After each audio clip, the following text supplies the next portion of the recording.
There are two types of entrepreneurs. Knowing which one you are and which one you aren't are absolutely fundamental and critical to not only your initial success, but particularly to your sustained success. We need to have self-awareness, team. You need to know who you are and who you aren't. And in this video, I'm going to show you exactly that.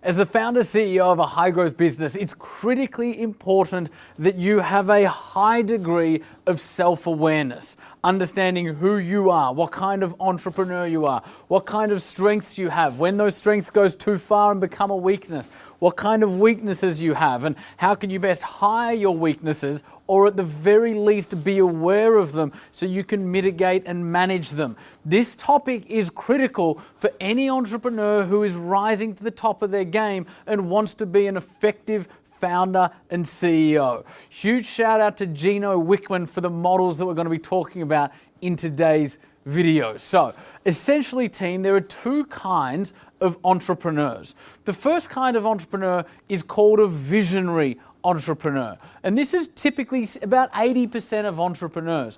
Now, the characteristics of a visionary entrepreneur is typically they see the future. They have a pulse on the market. They have a pulse on consumer. They understand the future needs of the customer. They think strategically, and a visionary is able to connect the macro dots, be they where is the market going, what's going on in the hearts and minds of our consumer, and how is that progressing, where is world's best practice in terms of developing great products or services in this space. And they're able to connect all of these dots to develop a vision for the future in terms of what is their company becoming.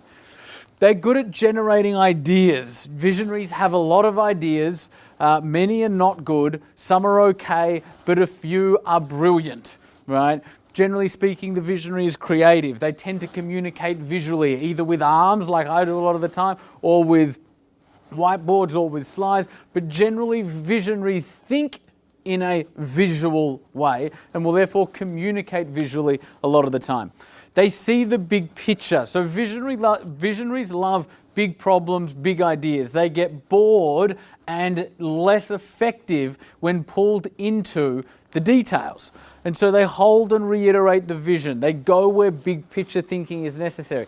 Now, as your organization grows, big picture thinking is necessary in a lot of different places. How this manifests is you might set up great, let's call it a great marketing funnel, great marketing process, and maybe even a marketing team.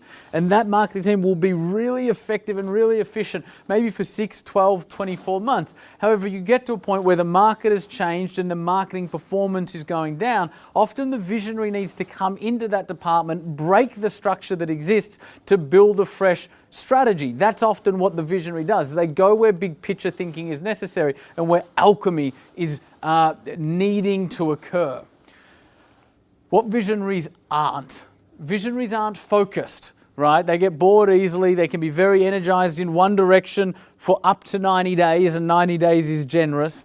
They're not good in sustain, maintain. So your visionaries, typical entrepreneur, really good when it's come in, it's blank canvas, there are limited resources, and so the person heading it up needs to be incredibly resourceful. And on this blank canvas, they're painting, they're alchemizing, they're creating something out of nothing, they're figuring it out. It's about innovation, it's about creating something new. When it stops being about that and starts being about processes, KPIs, sustain, maintain, the visionary checks out. The visionary is no longer the best person to be driving that particular project or even driving that particular business once the business gets to that point. Visionaries have too many ideas, right? So they love breaking the mold. Their wish list is often bigger than their resources. They want to do everything and they think they can do it in the next month, whereas realistically it's probably going to take 6 to 12. And they're often impulsive, right? Often visionaries cause organizational whiplash. What's organizational whiplash? Organizational whiplash is where a visionary is charging in one direction. Everybody, we're going in this direction, we're doing this, it's amazing, this is where the market's going, this is where the consumer's going, I've had this brilliant idea, follow me. And everybody runs in one particular direction because as a visionary, people love following you. But then as a visionary, 30 days down the track, you think, hold on, stop. I know I said we're going in that direction. I've had a better idea, now we're going in that direction. So everybody has to turn and now we're going off in a different direction. Guys, I know we're going in that direction, but my soul tells me we're actually going in this direction. Charge in this direction. So everybody runs in that direction as fast as possible. Then 30, 40, 60 days passes. It's like, stop. I know I said the soul thing, but actually we need to go in that direction. And organizational whiplash occurs because of the impulsive nature of the visionary. Now, if you're a visionary, I am visionary off the charts. If you're visionary, the impulsive nature is not a bad thing. It's one of your biggest strengths. However, we need to be aware of it and we need to manage it, right? That's organizational whiplash. People are following you and sudden changes in direction is what causes that. Visionaries are not detailed. They have a challenge in communicating the detail of their vision. They're dismissive often of those that don't get it because as a visionary, your vision is so clear in your head and where you're going is so clear in your head. Often as visionaries, the future state that we envisage in our mind is more real to us than the present state called reality. Right? And so often we can forget, we come in the office and in my instance, we've got a team of about 50 people in the entourage. Often the visionary can forget that these 50 people, most of their time is spent doing things today and for next week and for next month. Whereas the visionary, you're always thinking 6, 12, 24 months, maybe 5 years ahead. And so we often under-communicate our vision because it's so clear in our mind, we forget that it might not be so clear in the minds of others. Problems of a visionary. Path in terms of future planning. There's not enough clarity of direction in terms of where the organization is going because the visionary tends to chop and change so much. People. Everyone's not on the same page because they've probably got contradictory directives and because of the lack of communication that's coming from the visionary, nobody's really deeply or thoroughly clear on being aligned to one particular direction. Process. The visionary is in control of their business. Often the business has outgrown their ability to stay across everything and profit. There simply isn't enough of it because there hasn't been enough foundation built or detail or rigor built. Again, it's an impulsive, relatively immature business when it's run by a visionary that doesn't know they're a visionary and isn't aware of their visionariness, then they're going to be your problems. Now, a genius in the wrong position looks like a fool. Being a visionary is a gift. Visionaries are what push the world forward. However, a genius in the wrong position looks like a fool. If you are a visionary, you need to make sure you surround yourself with an integrator or a team of integrators. So 80% of entrepreneurs are visionaries, about 20% are integrators. Now, if you are a visionary, you might want to think about, if you're in the seed stage, you might want to have an admin assistant as an integrator. If you're in the startup stage, you might want to have an operations manager as an integrator. If you're in the scale stage doing $1 million plus, you might want to have a general manager or even a CEO, somebody that manages the business and is accountable to the performance of the organization while you go out and build the future. Often visionaries are quite outside focused and integrators are quite inside focused. So what are the characteristics of an integrator? They're good at the day-to-day, right? So in contrast to visionaries, the integrator is very good at leading, managing, and holding people accountable. They operate at a more detailed level. They are good with sustain, maintain. When it's about optimization, developing projects, and driving projects through to completion, integrators shine. Characteristics of an integrator. They're a steady force. They're obsessed with organizational clarity and making sure things make sense. They're good at driving things through to completion. A good visionary will integrate harmoniously the different functions of an organization and get the engine running beautifully. If you can think of a visionary as an architect, often the integrator is the builder.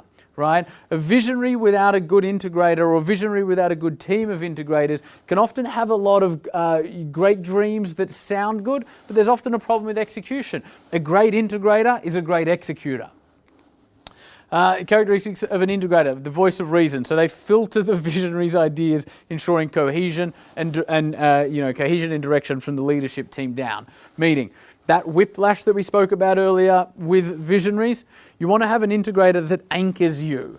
And often, incorrectly, the visionary can think the integrator is like glass half empty and why are you being so pessimistic? They're not. They're just conscious of resources and conscious of timelines and know what the team is capable of in what timeframes with the current resources. And so therefore, you need to have an integrator or several integrators that you trust enough and have enough respect for and have enough ownership to anchor the ideas of the visionary. They should be visionary Prozac, if you like, and prioritize in a way that's considerate of realistic timeframes and resources. What visionaries aren't, integrators aren't. They might not hold an inspiring dream for the future. Often integrators are so focused on perfecting the business model as they should be and so focused on execution, often in the immediate to short term, that they may not hold a vision for the future. The future may not be clearly defined in terms of inspiring targets and goals off into the future that inspire and corral people. Integrators are so inspired just by the work itself that they get enough satisfaction from that and assume other people do too, and so may not hold an inspiring dream for the future. Typically speaking, they're not optimistic. This is the strength of the integrator, because as the visionary, you're off the charts optimistic. Your optimism needs to be grounded, right? And so integrators may be seen as glass half empty. A good integrator should poke holes and point out gaps in the thinking of the visionary, right? That's what they're really great at doing. And we'll know when an idea doesn't fit or the timing isn't right. Often integrators aren't good at letting go, so they'll assume responsibility for every task, for every project. They feel the need to be very hands-on. They'll be very entrenched in the detail. So generally speaking, your visionaries are your right-brain people. They're highly emotive, they're highly empathetic, they're highly optimistic. They're good at dreaming, they're good at envisaging things that don't exist yet. And generally speaking, your integrators will be more left brain type people, more analytical, more measured, more dependable, more reliable, and incredibly effective at execution. Now, you might be a visionary, you might be an integrator.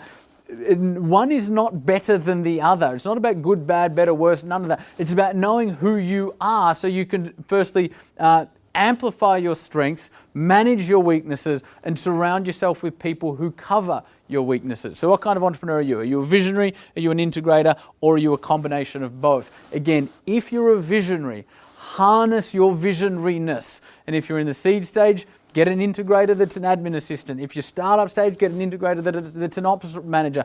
If you're $1 million plus, get an integrator that's a general manager or a CEO, somebody that can operationalize your business while you do what you do best, which is ultimately architecting the future. This is absolutely key, team. You have to understand what kind of entrepreneur are you, what kind of operator are you, and when you do, or when you can get the visionary integrator relationship to click into place, that is when your business absolutely takes off. Have fun with it.